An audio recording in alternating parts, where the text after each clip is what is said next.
नई दिल्ली स्थित हैदराबाद हाउस से दो वैश्विक नेता अबू धाबी के क्राउन प्रिंस शेख खालिद बिन मोहम्मद बिन जायद अल नाहयान और प्रधानमंत्री नरेंद्र मोदी के बीच ये मुलाकात बहुत ही महत्वपूर्ण ये मुलाकात, क्योंकि अब से कुछ ही देर के बाद दोनों ही देशों के बीच विभिन्न क्षेत्रों में आपसी बातचीत होगी।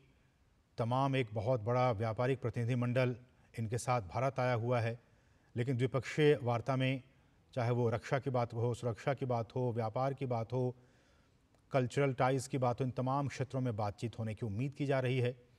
अबू धाबी के क्राउन प्रिंस की ये पहली आधिकारिक भारत यात्रा है।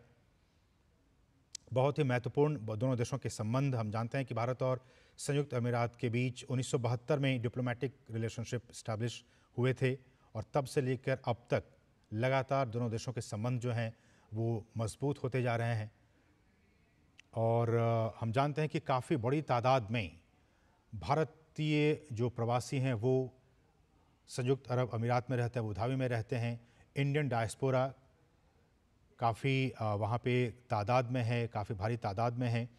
और अभी बीते दिनों ही जब प्रधानमंत्री नरेंद्र मोदी वहाँ गए थे तो किस तरह से तमाम विषयों पर बातचीत हुई थी भारत और संयुक्त अरब अमीरात के बीच में। तो अबू धाबी के क्राउन प्रिंस शेख खालिद बिन मोहम्मद बिन जायद अल नाहयान और प्रधानमंत्री नरेंद्र मोदी की ये आपसी बातचीत, आपसी मुलाकात नई दिल्ली स्थित हैदराबाद हाउस में इस वक्त हो रही है।